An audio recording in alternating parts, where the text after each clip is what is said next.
pragmatik. Menurut Tarigan tahun 1985 halaman 34, pragmatik merupakan telaah umum mengenai bagaimana caranya konteks mempengaruhi cara seseorang menafsirkan kalimat.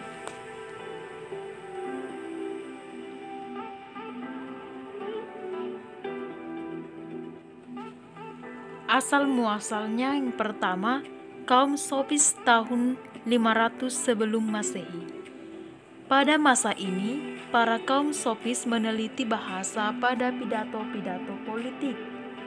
Pada masa ini terkenal beberapa seorang ahli bahasa seperti Protagoras yang menemukan tipe-tipe kalimat, bahasa kiasan seperti antitesis, kemudian bahasa analogi dan metafora. Georgian dan Prodicus yang menemukan sinonim.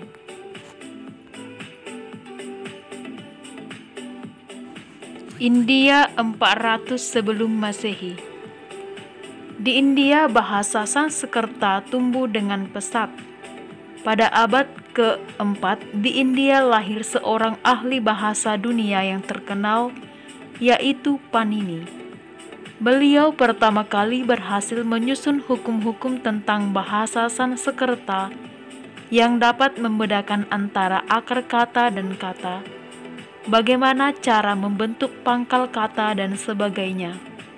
Panini dalam bukunya Astadhyayi menyusun kurang lebih 4.000 pernyataan terkait struktur bahasa Sanskerta.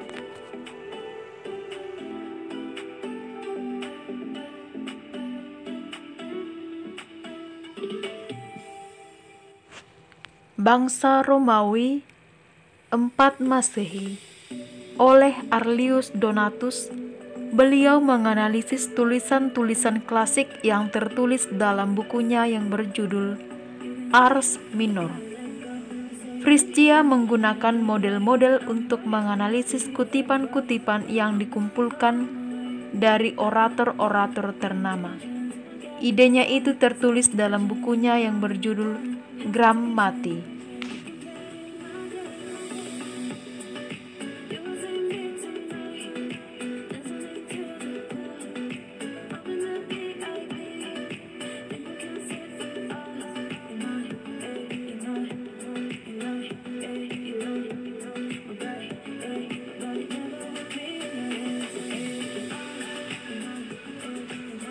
Akhir abad ke-18 dan awal abad ke-20. Pada abad ini dianggap sebagai awal permulaan studi modern tentang bahasa. Karena pada masa ini, ilmuwan-ilmuwan bahasa mulai menggunakan metode-metode ilmiah dalam mencari hubungan antar bahasa.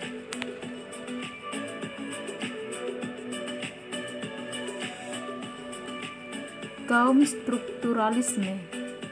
Leonard Bloomfield, Franz Boas, dan Edward Sapir, mereka berpendapat bahwa ucapan itu dapat dianalisis ke dalam unit-unit yang lebih kecil dengan cara menemukan unsur bawahan langsung. Analisis ini disebut distributional analysis. Ada 8 prinsip pragmatik. Yang pertama, tindak tutur terikat konteks. Maksudnya adalah peran partisipan pada siapa tuturan itu dialamatkan, disapakan, diperdengarkan, dimaksudkan. Oleh karena itu, peran antar persona dalam setiap tindak tutur memiliki muatan awal, isi, dan akhir sebagai suatu piranti episode.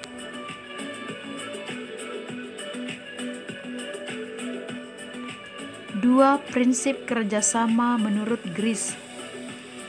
Katakan secukupnya.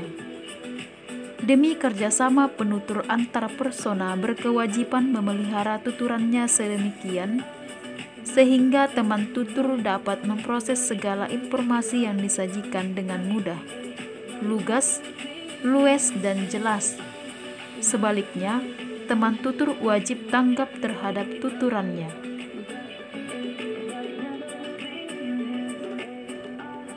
3. Prinsip tata krama. Agar komunikatif, bertutur mengasumsi norma lokal dan umum yang berlaku di masyarakat, termasuk sebelum ada reaksi dari pesapa. Jangan diserang dengan muatan-muatan linguistik lainnya.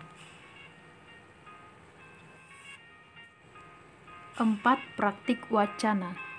Tindak tutur mengasumsi kohesi, koherensi, dan pilihan ragam. Makin formal situasi komunikasi, makin tinggi tuntutan atas kekoherensiannya. 5. Prinsip interpretasi pragmatik.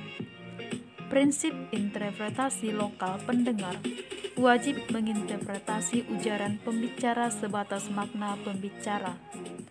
Yang kedua, prinsip analogi. Tidak mengubah makna topik atau proposisi ujaran pembicara, kecuali yang bisa mengubahnya sendiri. 6. Prinsip kewacanaan. Ragam sesuai dengan konteks dan situasinya.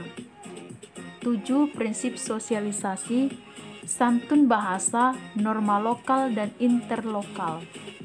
8. Setiap tuturan terikat nilai.